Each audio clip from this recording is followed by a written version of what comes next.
All right, so we have the GX4 XL and my original GX4. I've done an update video recently on this gun, and I recently reviewed this one. And the XL specifically, I spoke really highly of. The gun shoots really well, front and rear slide serrations, optics ready. They have the same magazine capacity as the GX4. They got this +2 extension, feels really good in the hand. Just imagine this is a cheaper version of the P365X. It's at a really good price point, and remember, you know, they're competing with FN, Glock, SIG, Smith & Wesson, companies that are already highly respected, so they're not going to charge as much as some of those other guns. So if it comes in well under $400 or $350, or sometimes in this case $250 or $275, obviously they want to sell these guns, so they have to do that, because otherwise if they were priced like a SIG or a Smith & Wesson or, you know, FN or whatever, they would probably never sell these. And I also mentioned that you can tell with the material that they put on the slide to protect it, that it doesn't hold up as good as something like, you know, the FN Reflex, which is a gun I'm looking at right here, which is why I mention it. Or Smith & Wesson with their Armor Knight finish. Just over time, and some of their models you can tell, hey, it's a little bit cheaper, but nothing that would detract me away from the gun. Now, I also mentioned in that video, Taurus puts in their manual, they suggest you carry with a loaded magazine without a round in the chamber. I said I thought that's a bad idea to do that. Well, that was before I knew anything about the recall. And so, yeah, obviously, like I said, I should have known about that. I would never suggest to anybody, hey, carry with a round in the chamber, knowing this thing is potentially not drop safe. If yours is a part of the recall, don't carry it at all. You know, much less carrying one with a round in the chamber. You know, so again, that's why I say that. And that goes all the way back to the G2C. They've been putting that crap in the manual, and even back then I said it was bad advice. Today I say it's bad advice with a properly functioning gun. And of course, you being safe, keeping your finger off the trigger until you're ready to fire and all that, and making sure you have a really good holster. So the first thing I did is I went to Taurus's website, put in the serial numbers, came back as good. Well, another creator said he did the same thing, and then he checked it a couple days later and they came back as you need to send your gun in for repair. So I did the same thing. I actually waited, I don't know, a week, which is why y'all are getting this video a little bit later than what I had anticipated, but I wanted to make sure there was no flaw, if you will, in the system. So the next thing that I did is I called Taurus and just, you know, hey, I have 2 GX4s. I just wanted to see what y'all do to fix the issue, or what the issue is. Just trying to see if I can get any information about what's going on with the pistol. Now you'll remember that SIG came out very early, and I've talked about everything that SIG did to address their drop safe issue back in 2017. You know, they told you what they were doing, they told you what they were fixing, they told you what they were changing, and they were very transparent with that. It's not on Taurus's website, so when I call them, they basically say, it's none of your business. we don't let that information out. I thought that was very interesting. I even asked to speak to somebody else. I was like, hey, is there anybody that can tell me, you know, what they do? No, we do not release that information to the public. So I guess first thing, I'd like to know if anybody has had to send their Taurus pistol back. Did you notice anything that was changed inside of the gun? I have some theories about what I think it could be, but again, that's just a theory. I really don't know. So I looked at a couple of other creators. One guy, you know, he had the pistol and he shook the pistol and it, I want to say it set the trigger off or reset the trigger. Just some crazy things. You know, I didn't see like a numerous amount of Taurus pistols that had issues, but I saw quite a few that really piqued my interest. And then after my call with Taurus, I'm like, okay, this is a little sketch. So what I did is I took the pistols down.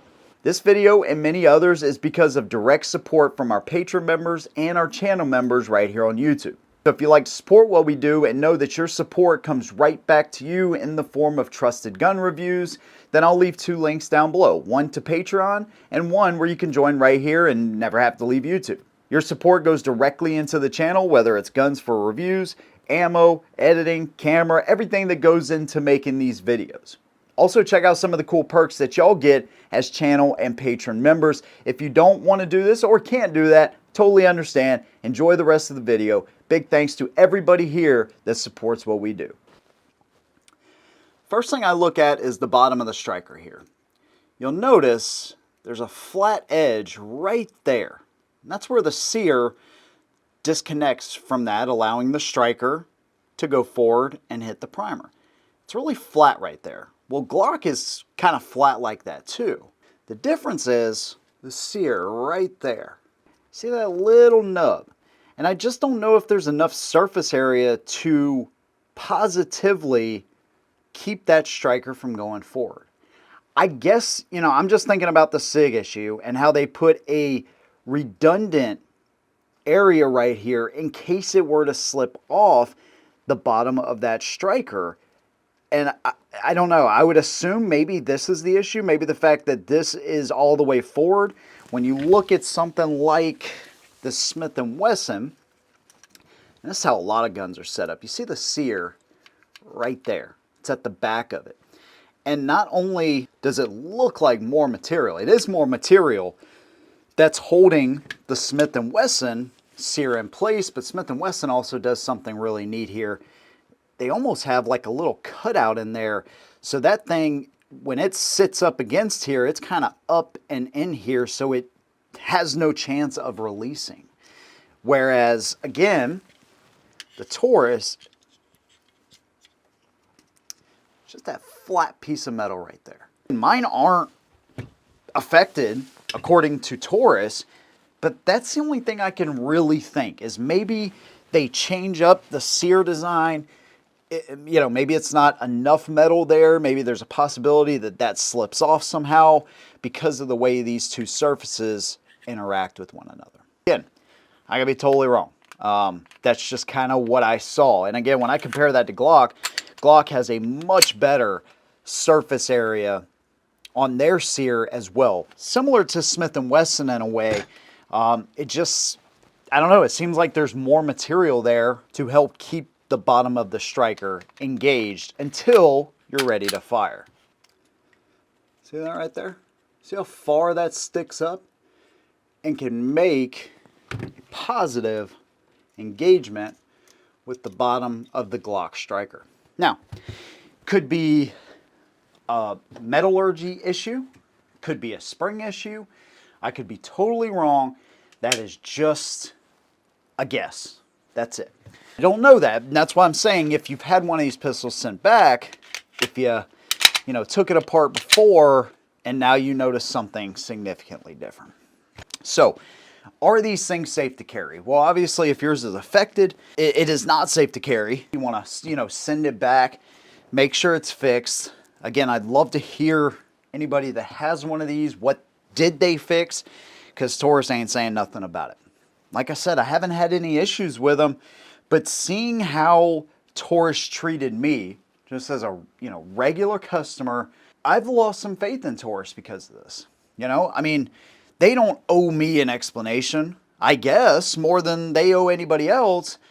But you would think if they were coming out and they said, hey, we have a recall, this is, what we've seen in a select number of pistols, this is how we would correct it. That's how I would do it. But I guess they're not like that. But I have lost a little bit of faith since all this happened. So again, I appreciate the people that, asked me about this. The people that watch my channel know that I'm not perfect. Sometimes I mess up. Sometimes I miss things like this. So I make sure I try to correct them when I can. And give you the best information I possibly can with each and every video. So fortunately, with the power of the internet and our abilities to make additional videos, I can make these things right. As far as my guns, I'm still going to review them. I'm still going to shoot them. And I still will carry this one. I got a holster for this one. Unless I see any kind of issues out of this gun that really start to make me nervous. I did the same thing with the P365. When people were having issues, I didn't have any issues. All I could tell you was my experience with that gun. And to this day, all of my P365s, even my original one, is still serving me really well. So that's what I can say about that.